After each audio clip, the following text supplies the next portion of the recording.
higher connect percentage and gets the knockout punches. Here's the thing. Takashi Miura, what's his record again? He is 31-3-2 with 24 KOs. Most notable fights, of course, that big fight against Francisco Vargas. He stopped Billy Dib. And he's made a reputation of being a guy who you know you're going to get a good, hard-fought, heart-filled fight.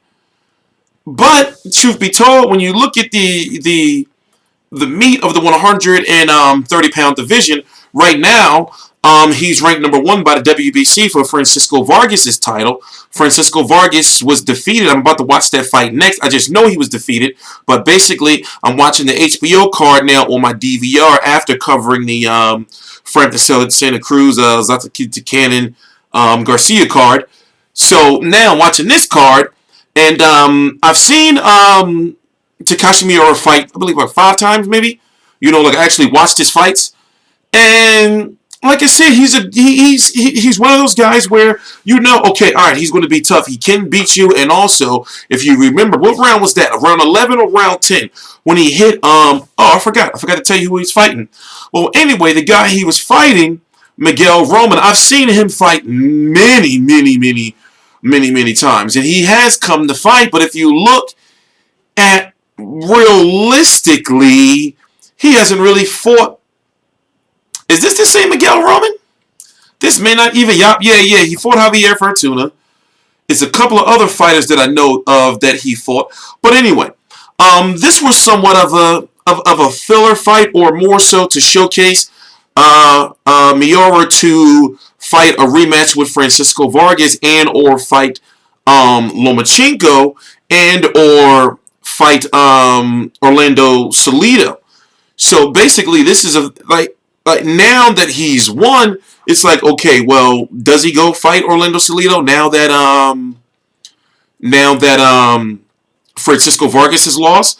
Does he go fight Miguel Berchelt now that he's I don't know. I haven't seen the fight yet, but he should be the WBC champion. So of course, after I watch the fight, which is coming on next, my post fight, we're going to talk a little more deeply about it. But basically, I have many questions. I have many questions. I'm not trying to like disrespect or downplay who he is, meaning who Takashi Miura is. But if you really look at the 130-pound division, he could give Jason Sosa some problems. He could give Carranza some problems. And he could even be a very, very, troublesome fight for a guy like Gervonta Tank Davis, who's now an IBF champion. Now you have to think, what about, is he signed with Golden Boy Promotions? I believe that he is signed with Golden Boy Promotions. After all, this is a Golden Boy card, meaning Miura. So I'm wondering, could a fight with Vasyl Lomachenko even happen, because basically Bob Arum and Golden Boy are not doing business right now.